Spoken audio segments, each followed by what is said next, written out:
1 out of every 5 students report being bullied. 13% were made fun of, called names, or insulted.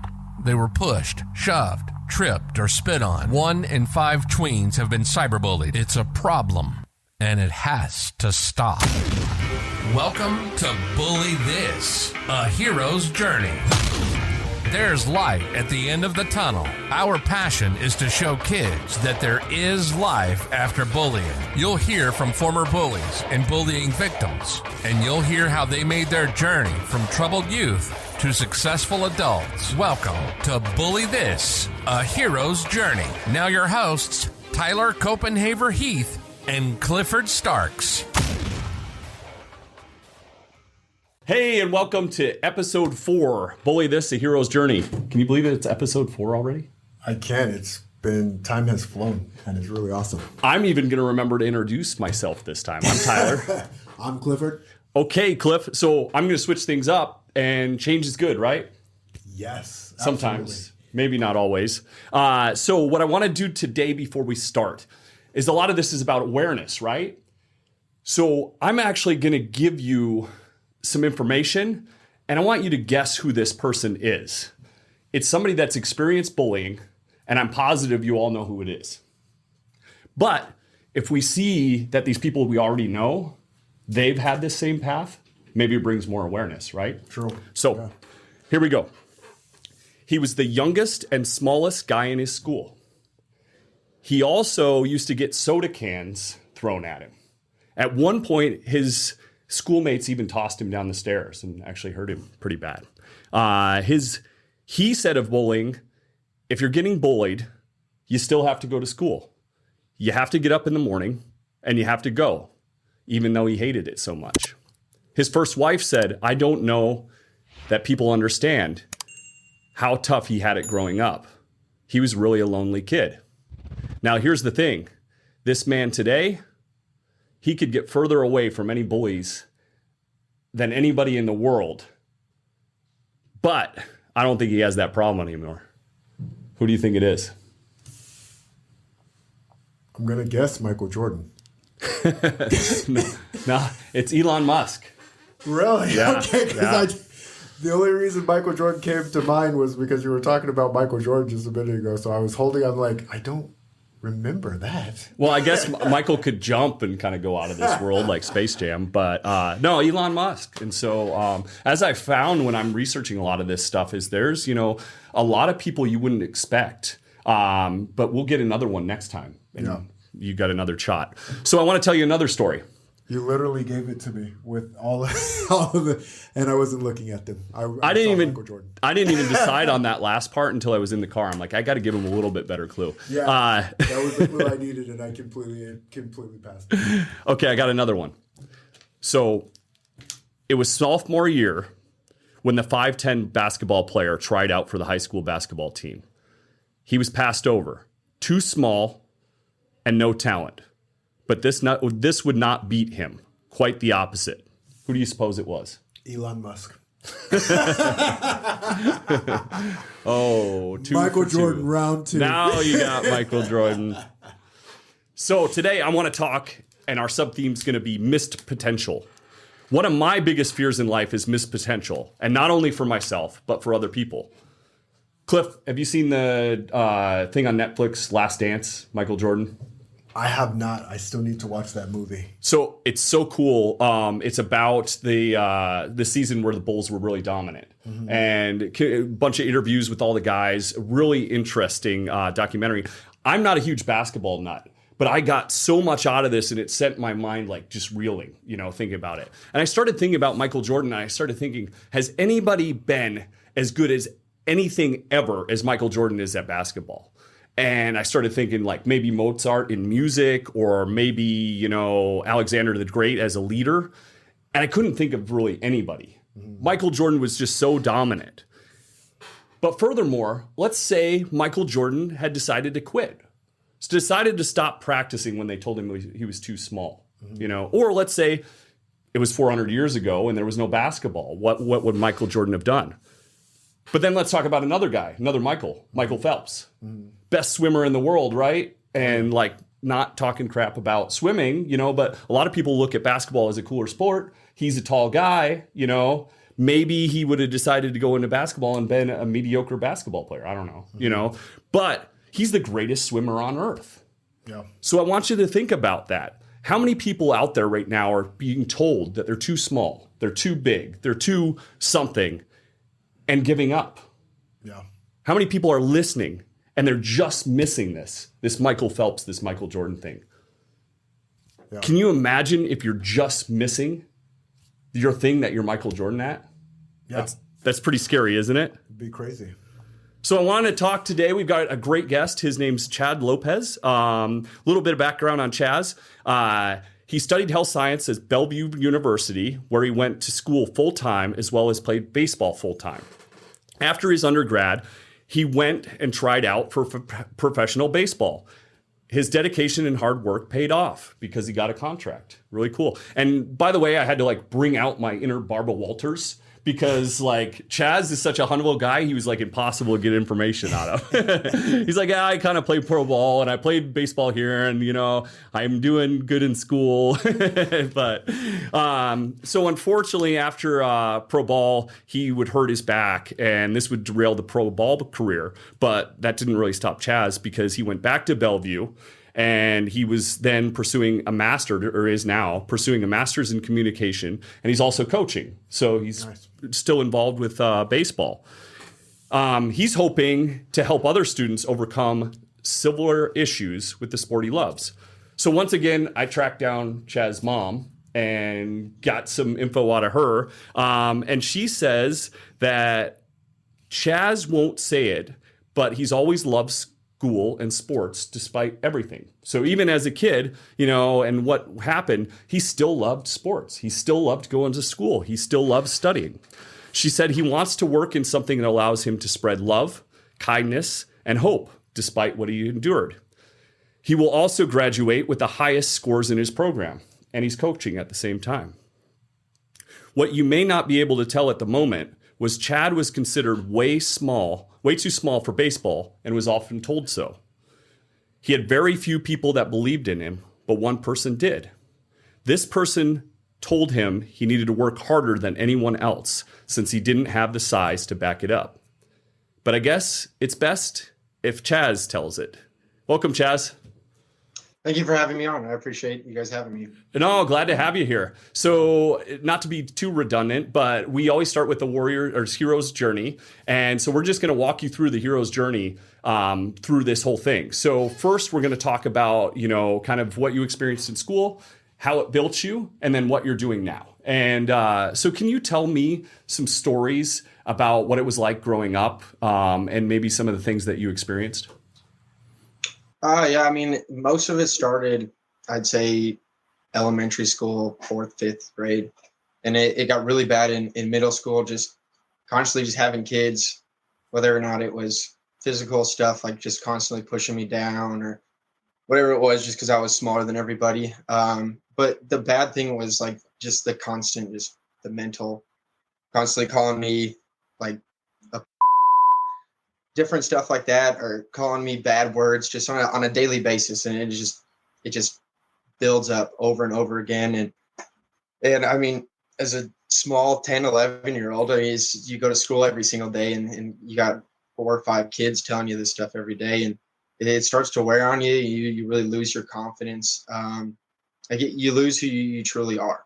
And that's where I noticed the biggest change for me was I've always been very outgoing person. And because of dealing with that bullying for years, just people just hounded on me. And it continued in college to an extent. But just people hounded me. You walk around and you don't feel normal. You don't feel good about yourself. You don't feel confident, whether it's just talking to your friends or playing baseball. It's very difficult to be who you truly are and be that individual. And so just like I said, just years and years of that, that mental bully, you want to call it, just with constant bombarding. And you were not only small kid, kind of like Elon. That's kind of why I chose Elon for the intro. You had red hair too, right? And so being Oh, different yeah. with red hair was kind of something that people tried to use against you and bully you for, right? Oh yeah, no. I'd say I want to say I don't know exactly when that South Park episode came out, but I want to say that was like 6th or 7th grade when they made the episode about gingers having no soul. And obviously, like it's South Park, and South Park's they do stuff like that all the time. I mean, I love watching South Park, but you tell 12, 13-year-olds like that, and then you go to school with the kid who has red hair. And I mean, my hair used to be way, way more red than it is now. Like, So it gave them ammo. yeah, oh, yeah, absolutely. It gave them ammo. Like, yeah, I can't tell you how many times I was told that I had no soul, or like people like acted like I was some crazy person because I had red hair, and like because they could call me a ginger, and like that was the only thing. I mean, there's absolutely nothing else, but I had red hair, so they could be like, "Oh, Chaz has no soul," and it's like, and I'm sitting here like 11 years old. I'm like, I don't even know what a soul really is at this point. Like, I'm like, I don't even know what you're talking about. But I think I have tell one. me, but you tell me this on a daily basis, and eventually I'm like, oh, like maybe I don't have a soul. Like maybe I don't know. Like, Yeah. but yeah, just daily basis type of deal, just over and over again. You start to believe that stuff. Yeah, tell me about being involved in sports and what that was like, you know, because a lot of our people that have been bullied, you know, they tend to shut down altogether, but you stayed in sports, you know, you kind of you almost got siloed within the system because you were in sports still, but you're kind of all alone, right? Is that kind of correct? I mean, not all alone. I mean, I had like a couple friends who I play ball with. But honestly, like the big thing for me was baseball outside of school. And so I was blessed. My parents started having me play like select travel baseball when I was 10 years old. And honestly, if I didn't have that, I probably would have stopped playing baseball because school baseball was where it was the worst because you got two coaches, sometimes only one coach. And so you got one adult out there with 25, 30 12-year-olds, and they're the 5, 6 of those bullies who are on the baseball team. They're going to take advantage of one adult out there. And so at especially middle school, I mean, I only played middle school baseball for 1 year, and then it got taken out. But that was brutal. I mean, I remember one day, like I broke down to my pops, like because he was one of our assistant coaches on my middle school team, and I broke down to him. I was like, dude, like, pops, I can't take this anymore, man. Like it's just every day, and like I just broke down in tears, and just that was the first time I ever really told him about it. But I had gotten to the point where I was starting to shut down, where it was just I can't do this anymore. Like I don't know if I can go to school and go to practice and have these kids just constantly hounding me. And I'm grateful that I had that outside source where I could still play the sport that I loved on a daily basis and get away from like where I was just getting hounded on. Do you find it was even so our kids, we kind of watch out for your kids, but then your dad's so busy with 25 other kids. Was it even hard for him to see, you know, as the coach there, you know, that this was going on? Oh, absolutely. And I mean, my pops was always like the type of guy, he like told me to like deal with it on my own and stand up for myself. And he always like emphasized doing stuff like that. And so if he didn't see it, like, I mean, it's not that he didn't believe me. It was more like I don't know what you're talking about because I wasn't there. So like, I don't know what to do for you. And so at that circumstance, it was almost like it wasn't even useful to have my dad there. Like, and honestly, to an extent, sometimes the kids would push me and do stuff like that because he was there. Because they're like, oh, Chaz's dad's here. Like, let's screw with him even more. Like when he's not looking, like, oh, Mr. Lopez has turned around. Like, let's push Chaz on the ground now. Like, all right, let's do this now because Mr. Lopez isn't looking and he'll have no idea. And then so it definitely was. It was he probably had no idea even a quarter of the extent to how bad it was. And that's what's. I mean, I never shared that stuff with him. Yeah, and that's what's so like we talked about last time on our last episode about parents and teachers and the involvement. But that's the thing. It's like with 25 kids, even like it's difficult to see this. Even when your son's on the field, and so that's why it becomes way more complicated is a bad word, but it's like, you know, like it's tough for somebody to see with 25 people while you're the parent there on the ground, let alone, you know, teachers and things like that. And so the problem is not an easy problem to solve, is why we've been kind of, you know, walking down this path of finding out more and more. So I was curious, when your parents did give you another baseball team to play on, was that something that you asked them? Was that something that they were going to do anyway? How did that come about?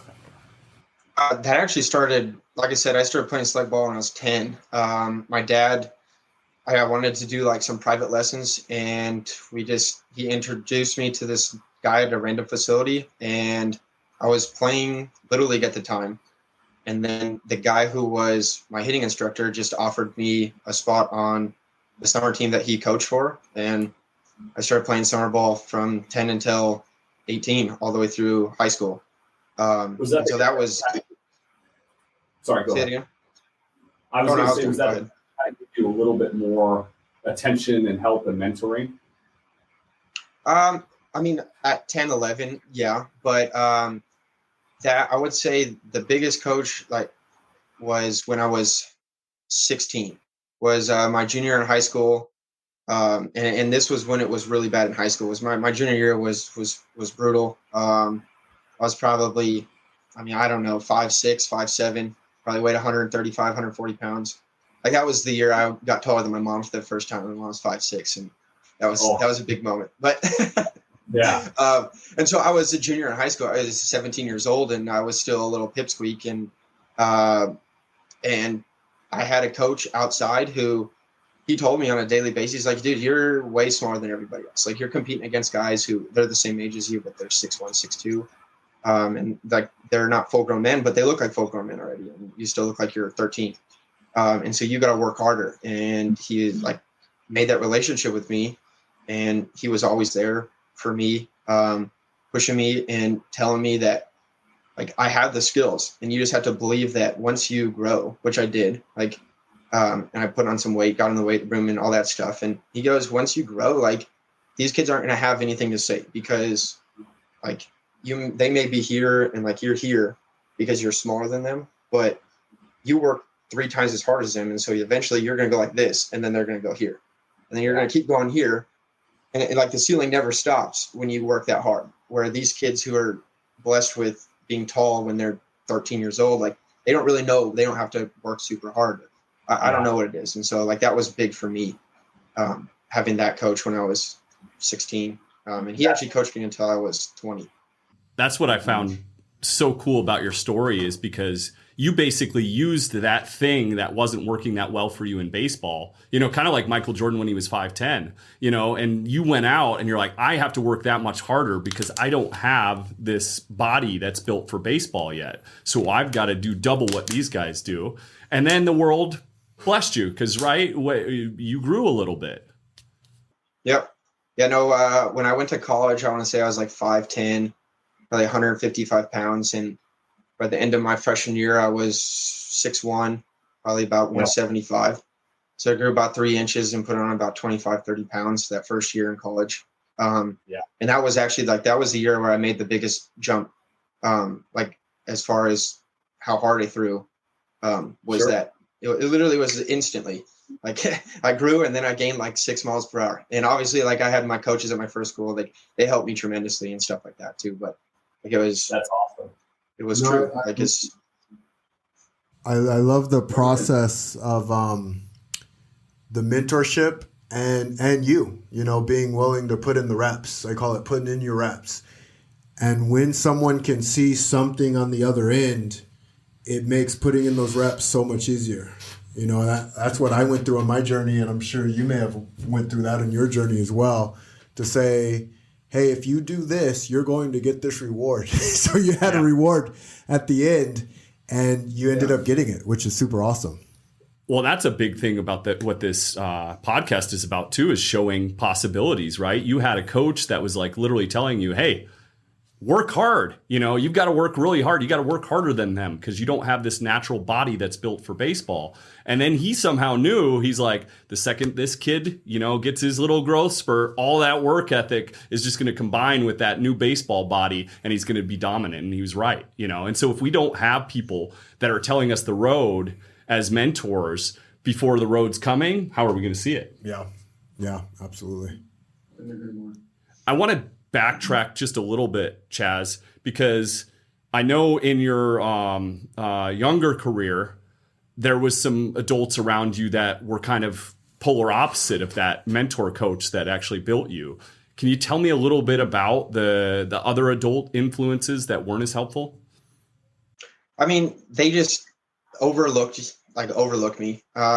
Just like you said, like for whatever reason, like these adults, like they want to personify it onto you. And so they look at you, and everybody else who's 17 years old, 15, 16 years old is normal height, 5'9", 5'10" for most guys. And I'm sitting here 5'5", and they're like, no, he's a good baseball player. But I mean, I don't know, this kid who's 5'10", 5'11", I'm gonna play this guy, even though Chaz is pretty good, but like this guy, he's a bigger dude. And so like, I don't know, he might do something better. And so it was always just like that doubt because you had a couple adults that were in your life that were almost bullying you too, right?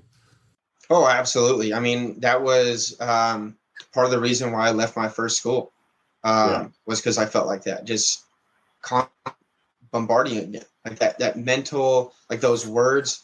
Like words can mean so little, but at the same time, they can mean so much if you give them meaning.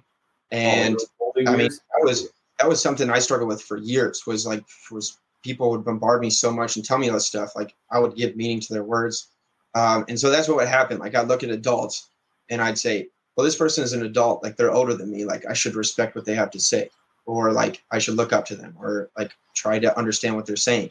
And then we have an adult telling you, like, "Yeah, I don't know if you're really like that good, or you should probably stop playing baseball when you're like 15, 16 years old." And it's like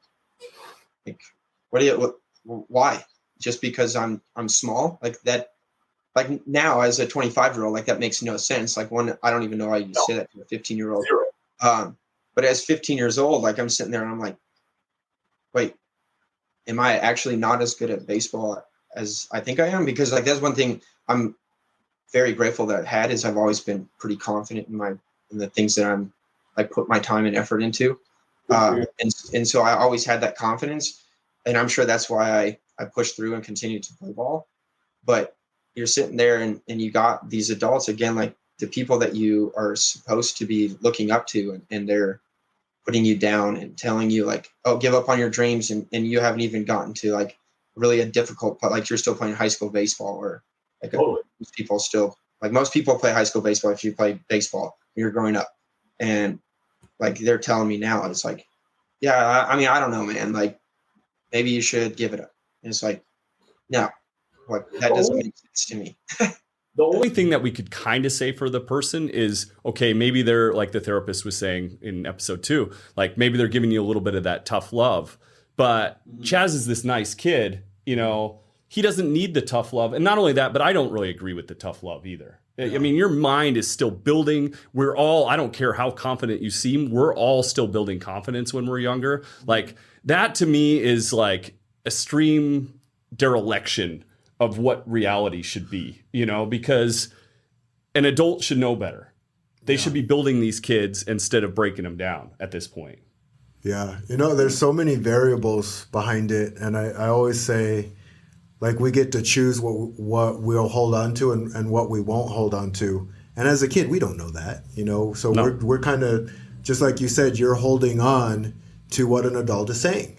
And kudos to you, because you chose to take the actions that you needed to take until you found an adult who was feeding you the right things and not feeding you the toxic things.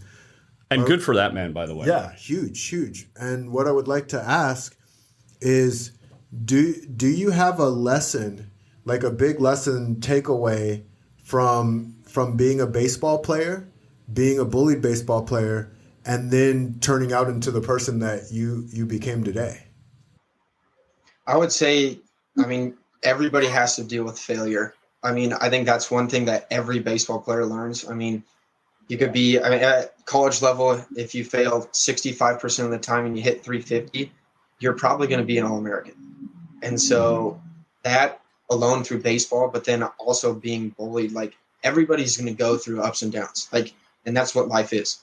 Like, no matter what, how hard you try to always stay up here, that's impossible. You're always going to come down here. And at the end of the day, I think that most successful people figure out how to make this a short period, and it's a quick back up. I like that. Baseball and being bullied for a long time taught me that you're going to have those lows. You're going to have, everybody has them, no matter what. Like, they're unavoidable. But if you can find a way and push through that stuff, it's just going to make you that much stronger. Like, I had 2 terrible seasons. Oh, go ahead. Oh, I'm sorry. We're all jumbling over each other because you said something that was so brilliant.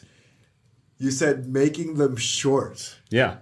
Like having a low and figuring out a way to get out of that low as quickly as possible. And I think everybody caught that. we wanted to know how you made that low short, or how do you fill that low?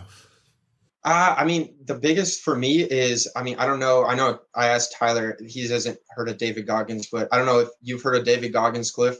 But Absolutely.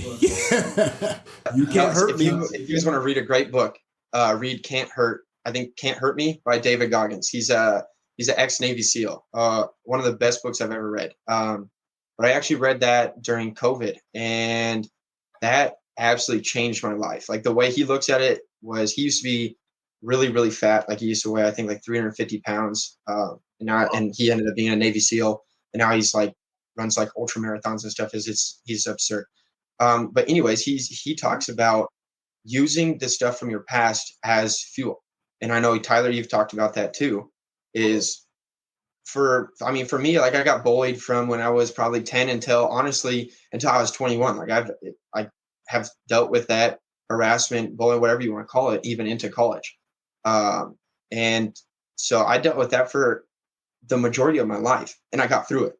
Same thing with my back. I dealt with back pain for 7 years. I got through it. Like, I found if you can use that stuff, like that pain, as fuel, and you're down at that bottom, you'd be like, you know what, I'm down here, but a couple of years ago I dealt with this, and that was way worse than what I'm dealing with right now. And even if it's not worse than what you are dealing with right now, it still gives you a little positive. Like, you can see the light a little bit and be like, because I dealt with this for 8-9 years, and now look at me, like, I've thrived through it. Why can't I thrive through this situation as well? How much of that was, I need to prove these guys wrong? That I need to prove that one coach wrong? Oh, that was my biggest motivation for most of my college career. I mean, I have even now, like, I have a little notification on my phone that pops up every morning at like 7:30. It says, just prove everyone wrong. And that's huge, is because I had that for so many years, where people just doubted me for whatever reason it was. Constantly hearing that doubt in your ear, and having just kind of circulate in your brain. If you could figure out how to get past it and do it. And I mean, I doubt there's very few people that I played with would think that I would have played professional baseball. I mean, I only played professional baseball for a couple of months, but like, I still did. And that's a very, very small population of individuals. And it was a huge motivating factor for myself. Especially coming from somebody, growing up that everybody told to quit. So I want to talk about how much of a badass you are, because you took something, crushed it, beat one barrier, and then you mentioned something. So you said, I read a book, and so I'm assuming this was 2020 because you said around COVID. Yeah, I caught this too. This is awesome. You read a book in 2020, and you said it changed your life. Yep. So you already pushed past one limit, and then created a whole new limit, altogether. And that's what I want to give to these kids and bully this. It brings me back to my story, and I'll go real quick and shift back into your story. It resonates so much, because all I wanted to do was lose weight. I was an overweight kid. That's all I wanted. But I would have never guessed the UFC. I would have never guessed becoming a quote-unquote celebrity. I would have never guessed any of that. I just wanted to do one thing. Yeah. And when you go from one to the next, like, that's the beauty of it. Like, that's the beauty of the journey is you never stop growing into your greatest self. It's beautiful. Oh, yeah. You almost had to take a bite-sized chunk and get it. You got a little bit. And then you took a little bit more. And then you took a little bit more. And then you read this book. And then you leveled up again, you know? And then you're still young, so you're leveling up as we speak. Yeah. I can see it. Power, I can see it on TV right now. Yeah. Power. You know, go ahead. Oh, and I want to ask you, so you got the God is Good shirt. What got you to wear a shirt like that? I'm curious. Honestly, so this shirt came, I want to say, I saw my dad's big into CrossFit. And so he went down to Florida and competed, and they were just selling these shirts, and me, my dad, and my mom bought one. And then my senior year, which would have been 2 years ago, got postponed because of COVID. And so I got to play another year last year. And I actually started wearing this shirt every single game. And it just turned into something that was just like a symbol for me to understand how powerful I am and how blessed I am because of this individual, wrong side of the shirt. I truly believe that like I've been blessed by whatever our Lord and Savior. I'm a big Christian because of my parents.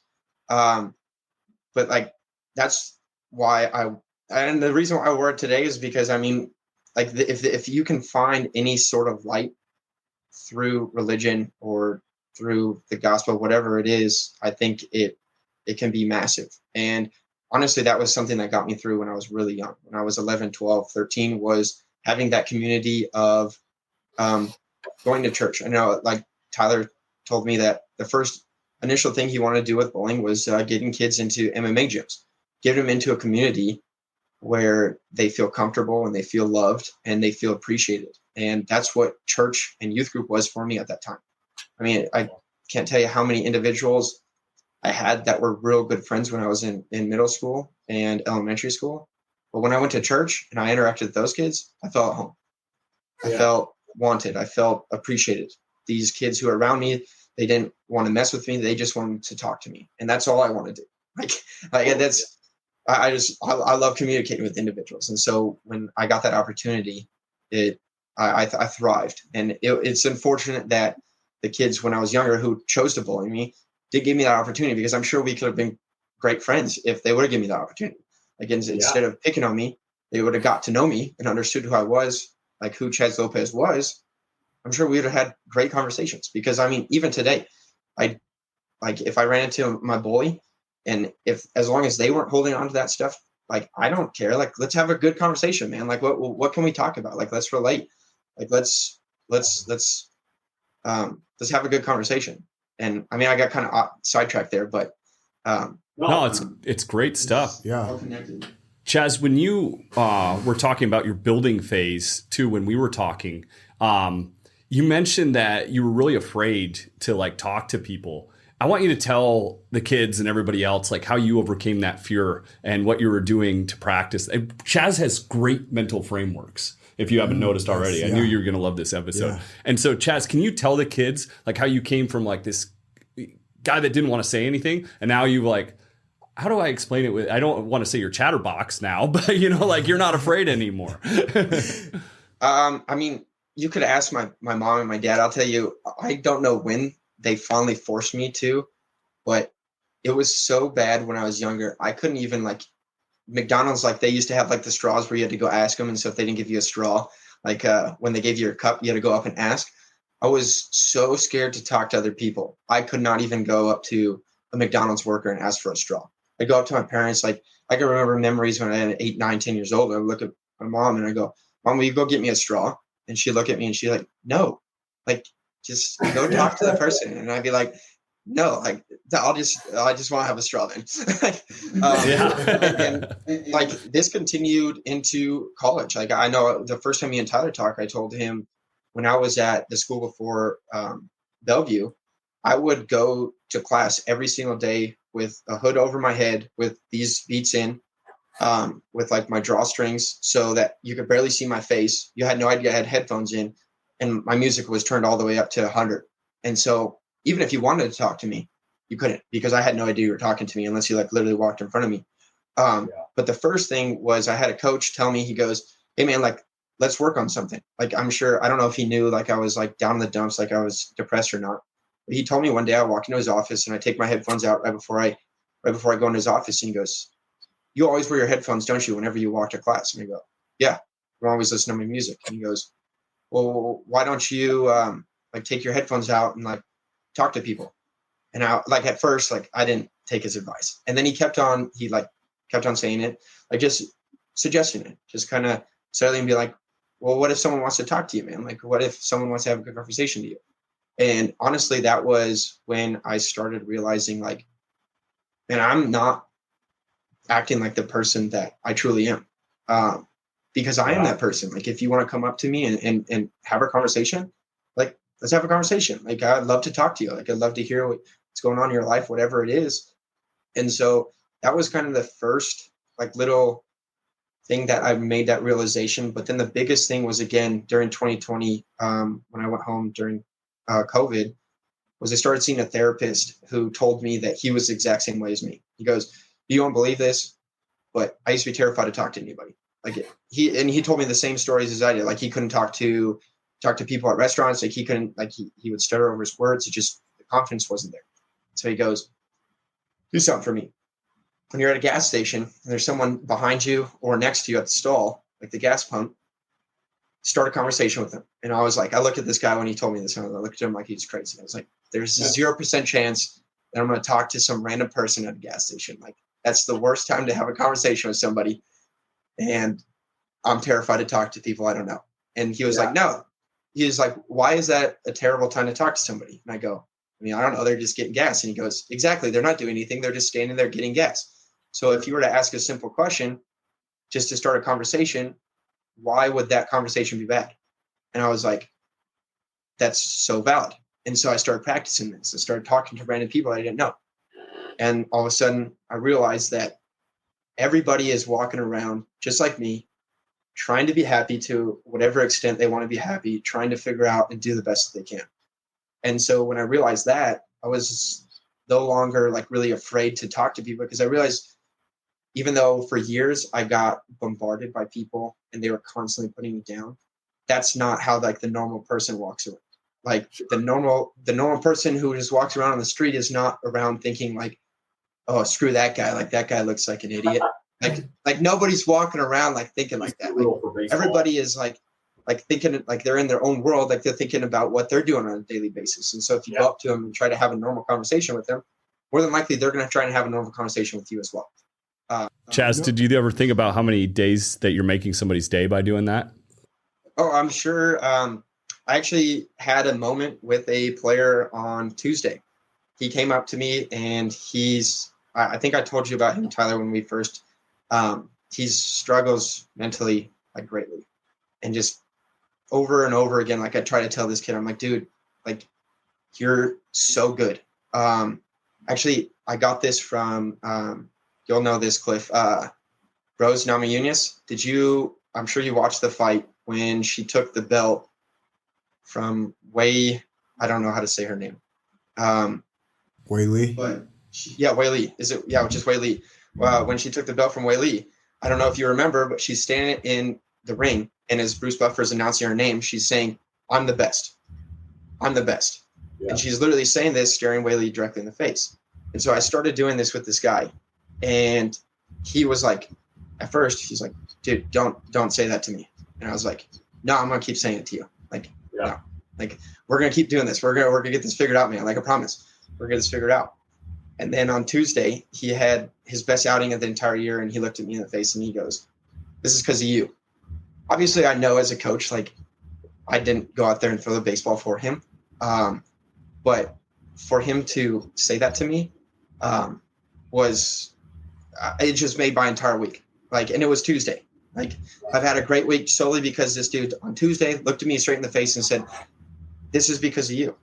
And like, if there's like one thing I can say to kids who are being bullied right now is you've gone through so much stuff, so much crap, people mentally abusing you, physically, whatever it is, that if you can figure out how to push through, it will get better, but it will give you so much power and strength to talk to people who haven't gotten through it.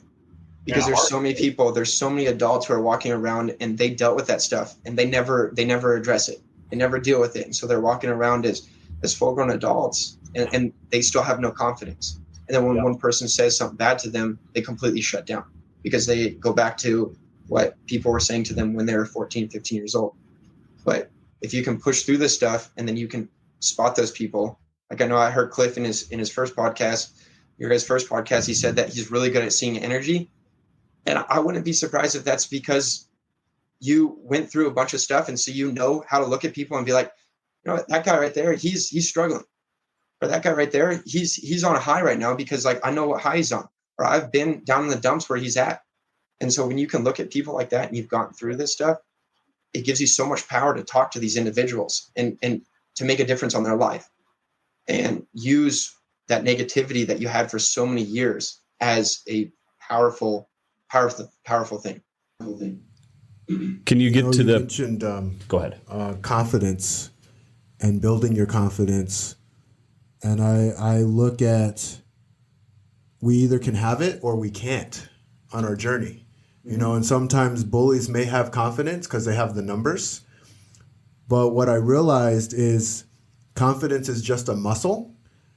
And the more we use it, the more it spreads for everybody. Yeah. So for instance, I would make someone who was bullying someone feel open and vulnerable.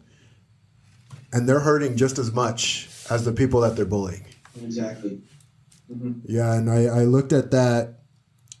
And sometimes the answer is so simple, and I'm not saying it's always this way, but even if a kid were to ask, why are you doing this to me? You're hurting me. Because it gives people a moment to reflect. Yeah. And see like, oh my goodness, this is what I'm doing. Sometimes the bully's so used to being the bully. Yeah. And they're doing what their people do because, well, that's what we're supposed to do, right? And the second you question it, it's like, wait a minute, I'm having a human-to-human experience now. No, I totally agree. And I mean, I told Tyler this. One of my best friends, actually, we opened up and like we had a lot of great conversations. And he told me that he used to mess with kids. And he told me straight up that the reason why he used to mess with kids was because at home, he had a terrible relationship with his pops. And so he had no power at home. And then when you get to school, he was one of those kids. I mean, he was 5'10" when he was 13 years old. He was 175 pounds. And so when you're 5'10", 175 pounds at 13 years old, then you got a kid like me walking around, and now you have power all of a sudden. Yeah. You can go use that power. And then you go back home, and now that kid has no power again. And so, and again, like that's something that's helped me a lot is again, walking around and realizing I have no idea what that guy's going through. Like, he shouldn't be talking to me like this. And I need to bring it up to him and be like, hey man, like you can't be talking like this, or you can't treat people like this. Like this is not the way to talk to people. But at the end of the day, like unless you go and try to make a conversation with him, you don't know what he or she is going through. Like you don't know, you could be going home and his dad or mom could be mentally abusing him just like he is doing to you. And so that's his outlet. That's what's weird about getting power early in life too, right? So whether you grow at the beginning of your adolescence or whether you grow towards the end, you know, you're given that power at somewhere along the line. And how much does that change somebody if you're given that power from the start? Yeah. And how much did that allow your mind to grow by not getting that power yet? Well, I remember. So, are you familiar with Teddy Atlas? I'm sure you're familiar with Mike Tyson. Teddy Atlas. The name sounds familiar. So he trained with Mike Tyson back in the day. So I know they have their own personal things that I believe that they squash. But Teddy Atlas said Mike Tyson has never been in a fight. He's never had a fight because he was always the bigger, badder guy. And whenever he got into a real fight, he always lost. Now, I'm not saying I agree with that because life is complicated. But when you are this mega powerhouse, and the second you finally get pushed and you've never felt it before, see, that's the beauty of what you went through.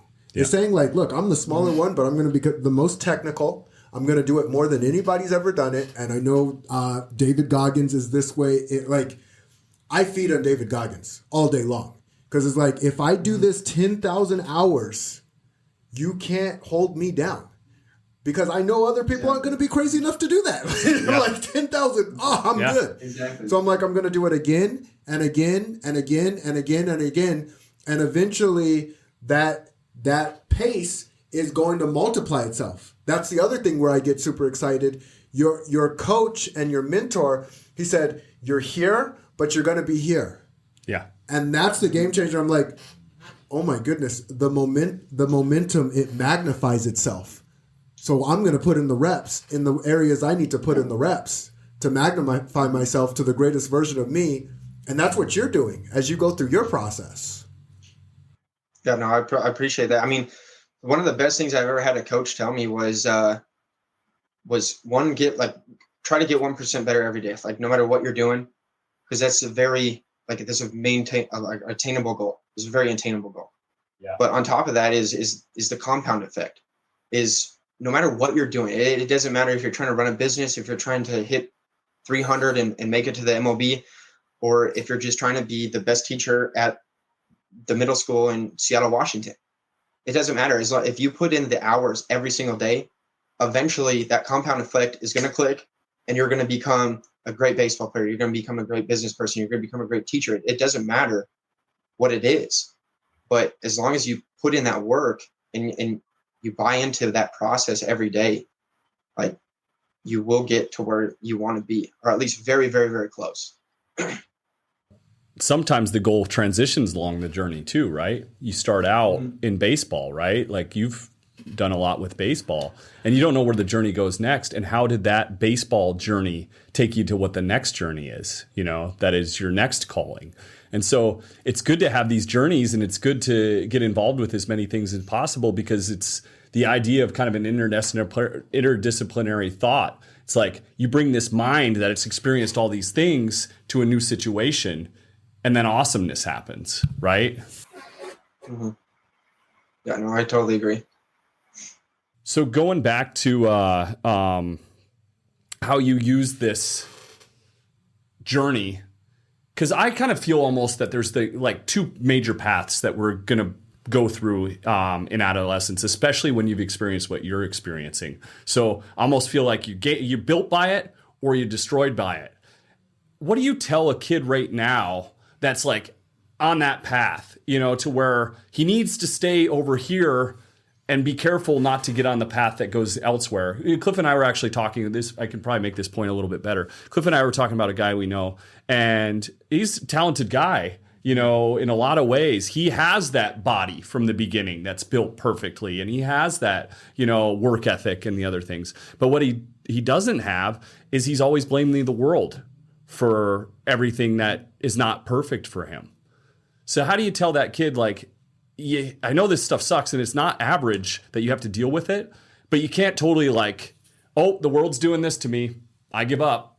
If it wasn't for the world, I'd be doing awesome. Mm-hmm. Well, I mean, I think getting stuck into that like victim mindset is very dangerous, because you get to a situation where it's very difficult to get out of that, where you're just constantly blaming everything else. And I think the best thing for me that always helped me not be that victim is understanding how many other people are going through this stuff and how many people can relate to what you're going through. And that's actually one of the biggest reasons why I would say for all of these kids who are going through this is talk to somebody, talk to a teacher, talk to your parents, talk to a coach, talk to somebody about this stuff. Don't just hold it in, because you will be surprised how many people will be able to directly relate to what you're going through. They're not going to tell you just straight up, especially if you're 13, 14 years old, you try to go to an adult, and they're probably not going to just tell you that, when I was 12 to 16 years old, I was bullied every day when I went to school. The thing is if you go up to them and you open up, even if you break down, like, it's not a big deal. If you go up to somebody and you break down, like, it's okay. Because you were scared to tell your parents in school, right? Like it took you attempted to tell your parents at one point, and then you kind of like had a hard time with it, right? Do you wish the past you had been a little bit more expressive to your parents on what was going on? Oh, absolutely. I mean, I actually watched that documentary, Bullied, last night, and that was what I ended up texting my mom because I'm forgetting the kid's name. Alex. I think it was Alex. Like his parents find out about it because the documentary crew tell his parents like what's going on, and his mom's like sitting there, like why didn't you tell me this? And he's just sitting there speechless, like he doesn't know what to say. I can relate to that so much, where my mom and my dad are sitting there and they're just staring at you, trying to ask you these questions. And for whatever reason, like you don't feel comfortable to share. And even now I can't answer the question why I was uncomfortable to share with my parents, but like I really don't know why I was uncomfortable. But another thing that stuck out from on that same point is like I think in that movie, like you see one of the principals where she's just like, she tells one of the kids who's getting bullied to shake the bully's hand. Yeah. And she's like totally downplaying it. And I think to an extent, that's where the uncomfortability comes from. Is obviously your parents have no idea. They don't see you get bullied. And so they're not there with you. They're not your teachers. They're not your principals. And so they're not your first resource for help. A lot of the time, your first resource is student counselor, your teacher, the class you're getting bullied in, principal, vice principal, whatever it is. And I think when teachers, vice principals, administration, they downplay it like that, and they try to make it to where it's like, yeah, I know this bully was picking on you, but he said sorry, and so it's okay now. And it's like, well, if you downplay it and then you don't even respond, like he doesn't get punished or anything. Now I look at this adult and I'm like, that adult did nothing for me, because I know in an hour when this adult's gone, this is just going to continue again. Because like I've dealt with that so many times where you tell somebody and then they like the bully or whatever gets in trouble for like 30 minutes, like they can't go to recess or something. And then like they're still sitting there like they don't care. And then they're just right back to it.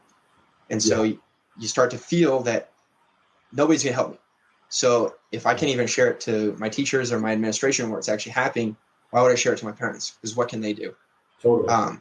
And that's kind of what I was thinking after watching that movie. Like I still don't really totally know.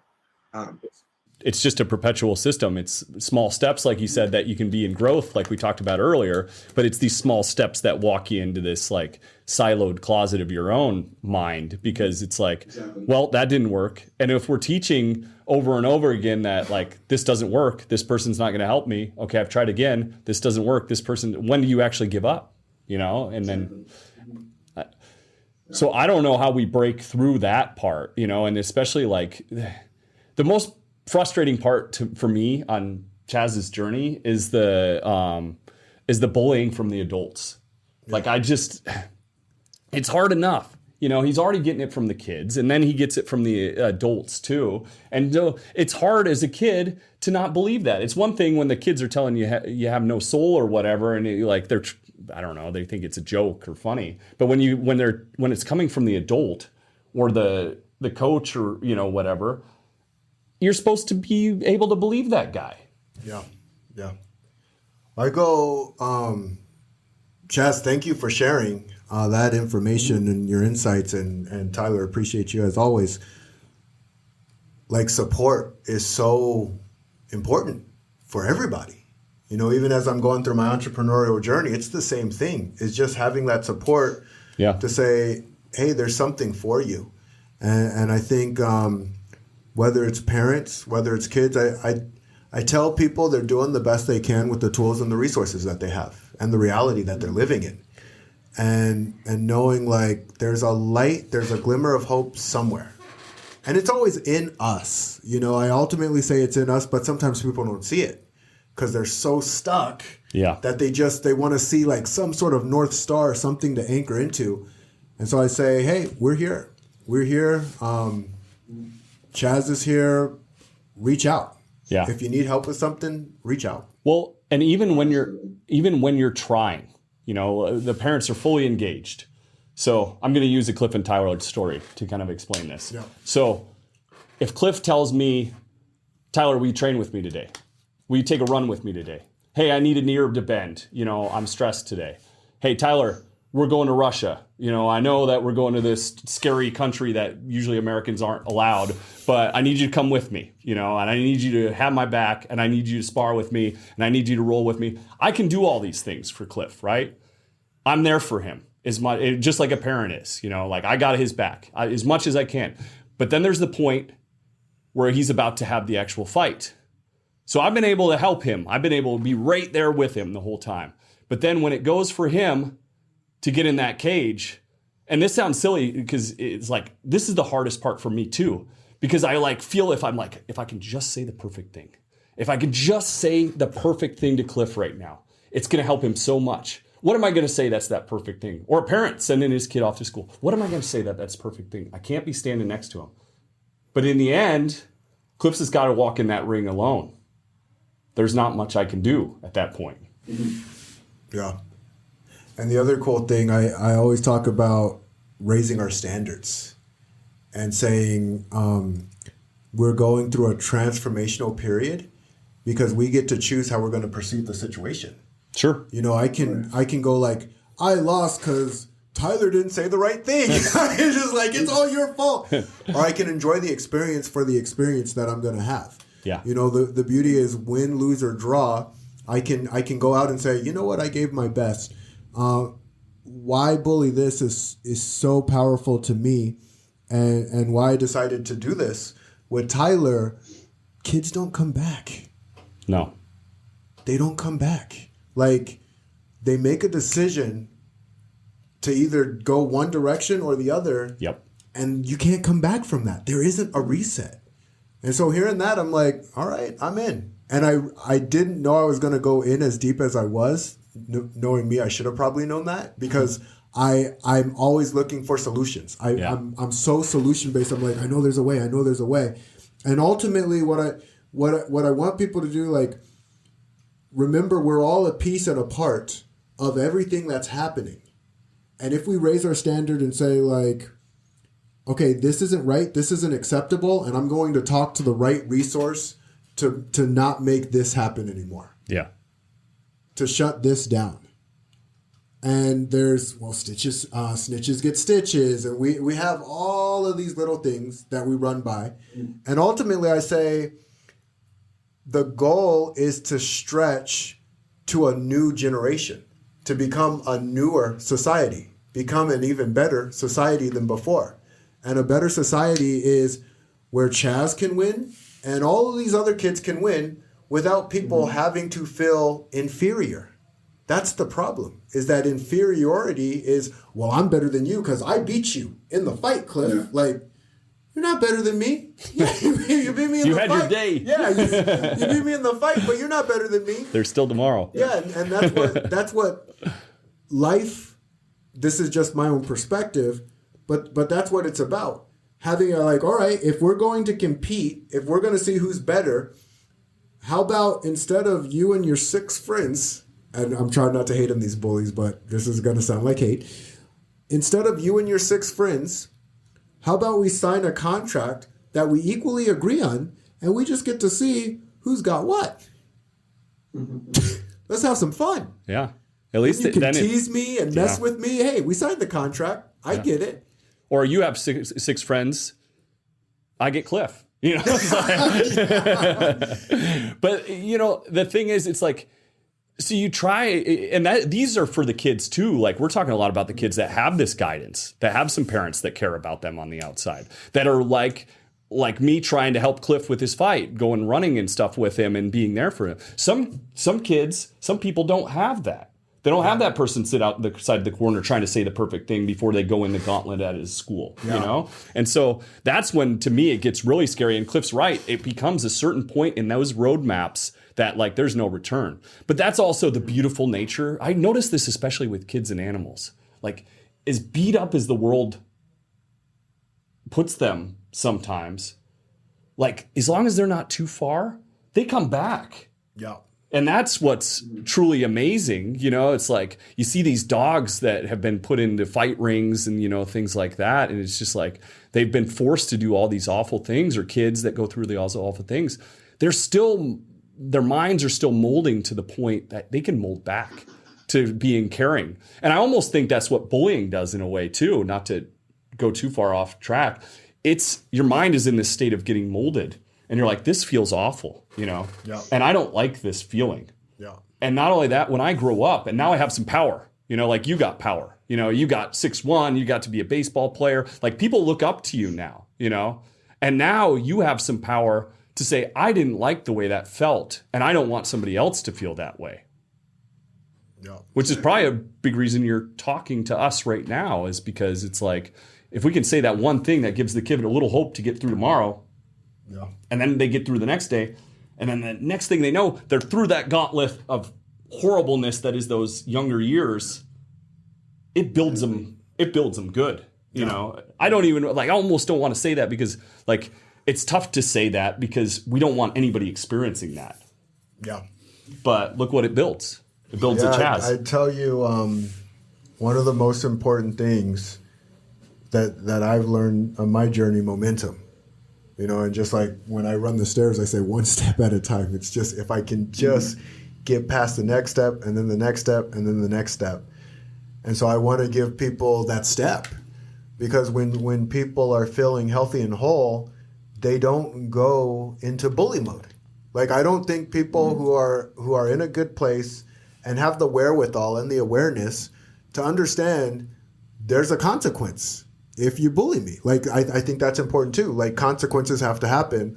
I remember, Tyler, you were telling me about the gym incident and a regular gym versus a fight gym, the games and the rules are a little bit different. Yeah. So the respect is a little bit different. Yeah. When you know that you can get punched in the face for acting a certain way, it tends to make people calm down a little bit more. And the other kid in the documentary, this is what he's been referring to, is the kid's been bullying him. They go to the teacher. The teacher's like, hey, just shake hands and call it good. It's like, yeah, but he just bullied me, and he's going to do it the second you're not looking again. And then he's going to shake my hand again. And then he's going to bully me again.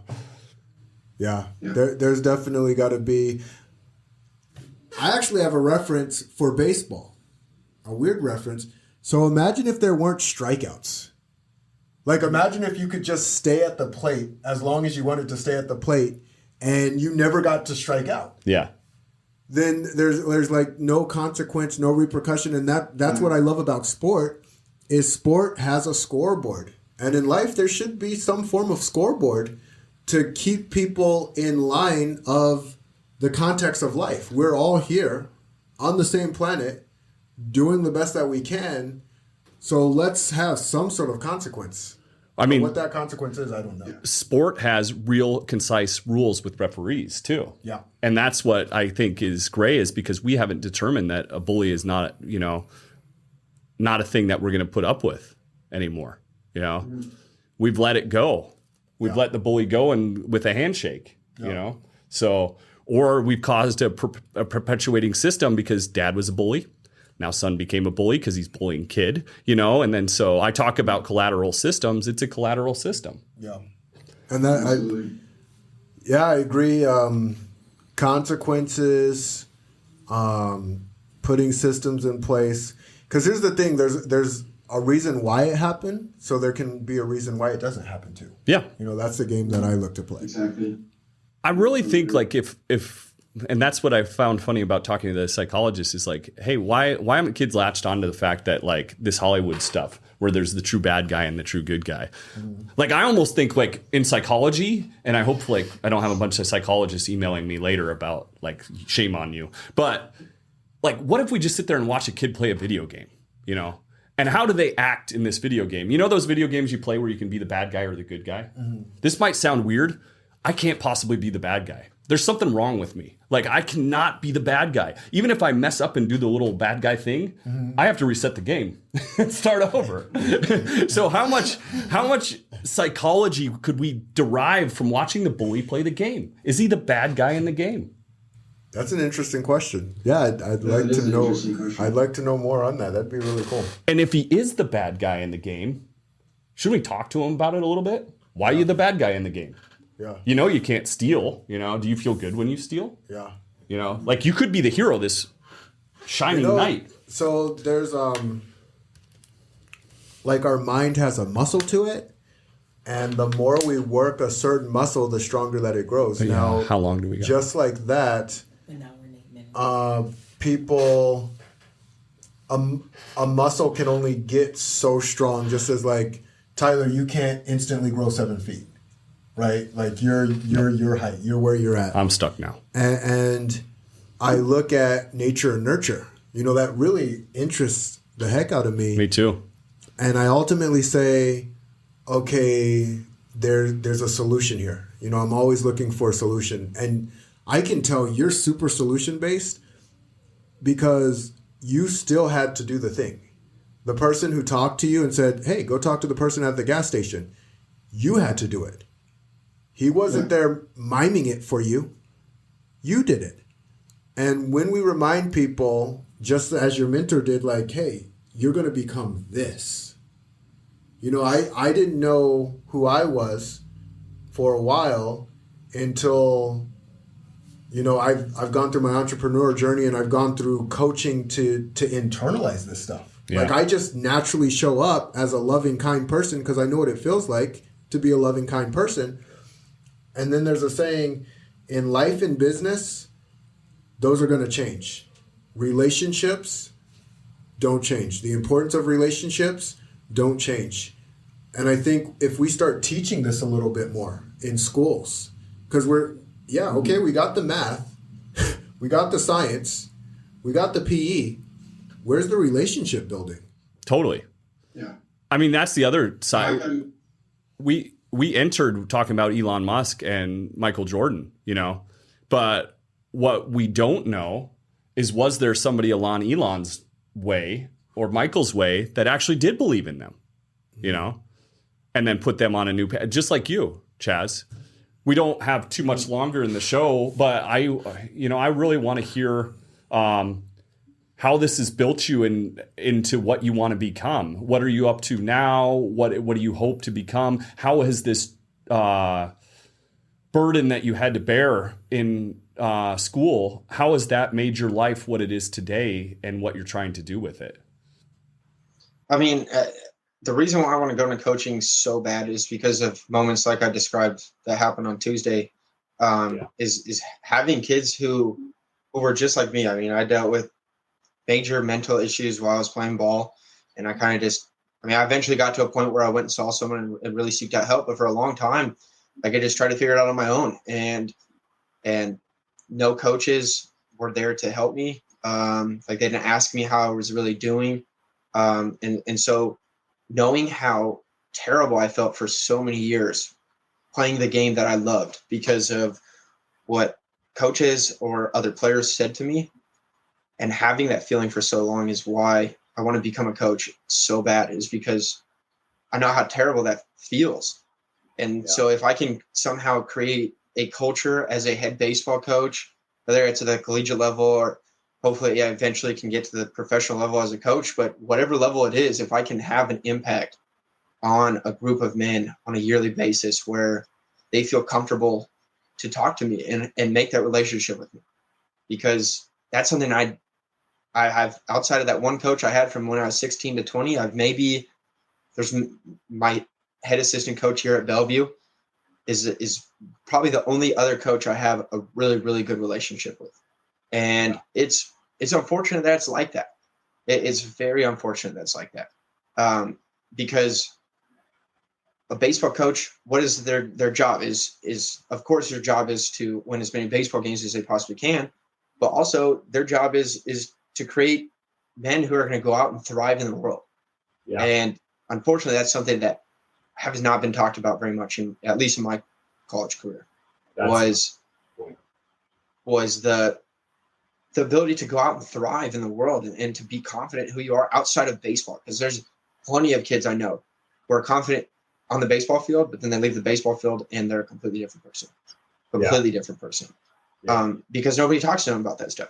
No, it's the only thing they hear about. Like, I mean, as a college athlete, you got weights in the morning, then you go to class, then you got practice from 1:00 until 5:30, and you go home and you eat dinner and do some homework, play some video games, and you go to bed. That's the same thing you do every day. And so if you have a coach who the only thing he talks to you about is baseball, and then you're not a confident individual off the field, you're never going to learn how to become a confident individual. And then when baseball gets taken away from you at 22, 23, 24 years old, even if you get lucky enough to go play professional baseball, you play until you're 30, 35, you're 35-year-old and you have no idea what to do now. Now you're walking around and you're clueless.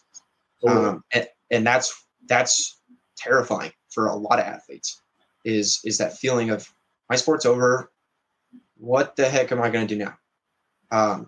And so that's where this has all led me is wanting to be a coach and create an environment at whatever program I get the opportunity at. I mean, I try my best to do it here at Bellevue.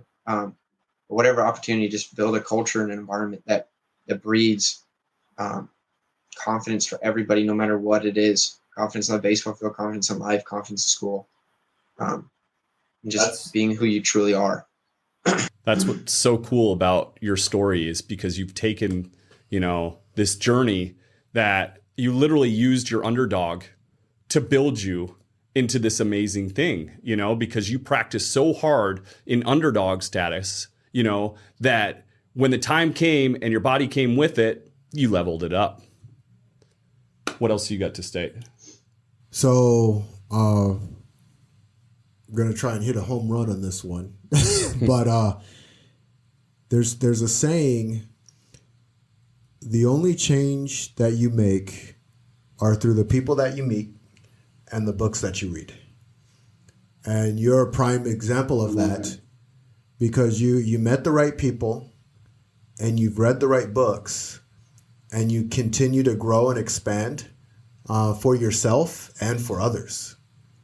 So it doesn't get any better than that, and it's an honor and a privilege to have you on, Chaz. Yeah, Chaz, amazing. I mean, your frameworks and mental frameworks are awesome. Your story, incredible. I just want to go back to kind of the start and talk about this greatness. One thing about Michael, and I would assume Elon, watching his actions these days, they're talking to themselves in their heads. And I'm sure, I know this for Michael for sure, he's disclosed it. He tells himself he's the greatest in the world. He's telling himself he's the greatest in the world all the time. He never leaves room for doubt at one moment. And that can be really difficult when you have outside forces when you're younger bouncing, you're not going to be good at this. You know how powerful your mind has to be to tell yourself, I'm the greatest, and then you're bouncing off like, no, you can't. You can't do this, especially from adults.